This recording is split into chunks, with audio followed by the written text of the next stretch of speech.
Hello दोस्तों, Trilok innovation channel में आज आपका फिर से स्वागत है। दोस्तों, आज का जो शॉर्ट्स है जिसके बारे में मैं बहुत ही इंपॉर्टेंट चीज बताने जा रहा हूँ। एक्चुअलिटी में पेपर में कंफ्यूज हो जाता है कि किन किन जगह रेजिस्टेंस को हमको जीरो लेना है और कहाँ पे रेजिस्टेंस को इनफाइनाइट लेना है। ये सारा का सारा इलेक्ट्रिकल में एक मिक्सचर टेबल्स हैं जो आपके पेपर में डायरेक्ट पूछी जाती है, उसको रिलेटेड मैंने आपको बनाया है। जैसे पूछा जाता है कि किस चीज का रेजिस्टेंस जीरो होता है, किस चीज का रेजिस्टेंस इनफाइनाइट होता है ना। यहाँ पर रेजिस्टेंस की वैल्यू केवल जीरो और इनफाइनाइट के बेस पर मैं बताने जा रहा हूँ। जब आप इस पूरे शॉर्ट्स को सुनेंगे तो आपको खुद क्लियर हो जाएगा। सबसे पहले बात करते हैं कि आइडियल करंट सोर्स है, आइडियल करंट सोर्स का रेजिस्टेंस कैसा होता है। दोस्तों, जो आइडियल करंट सोर्स है उसका जो रेजिस्टेंस होता है वो होता है भाई इनफाइनाइट। कैसा होता है दोस्तों? इनफाइनाइट। हिंदी में बोलते हैं उसको अनंत। अब हम बात करते हैं आदर्श चौक कॉइल की।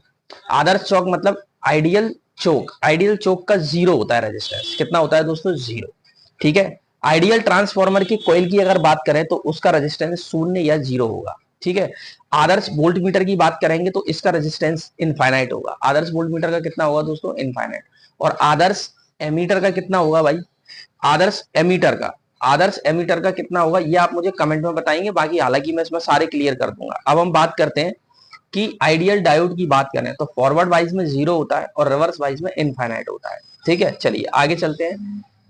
आइडियल वोल्टेज सोर्स की बात करें तो इसका रेजिस्टेंस शून्य होता है। ठीक है, इंटरनल रेजिस्टेंस क्या होता है इसका? शून्य। आइडियल सेल बैटरी का जीरो होता है। ठीक है। आइडियल एम्पियर मीटर या एमीटर को जिसको बोलते हैं उसकी वैल्यू जीरो होती है उसके इंटरनल रेजिस्टेंस की। ठीक है। अब बात करते हैं आदर्श diode. Forward wise forward wise में देखेंगे तो जीरो और रिवर्स वाइज में देखेंगे तो इनफाइनाइट। ये पॉइंट क्लियर हुआ।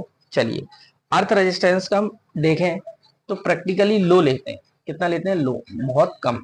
लेकिन अगर आइडियली देखा जाए तो इसकी वैल्यू हम जीरो मान लेते हैं। ये बात समझ गए क्या? ये पॉइंट क्लियर हुआ। तो आज का ये डाटा बहुत इंपॉर्टेंट डाटा है, इसको एक प्रॉपर टेबल बनाएं और इसको प्रॉपरली लिख लें। ठीक है दोस्तों, थैंक यू।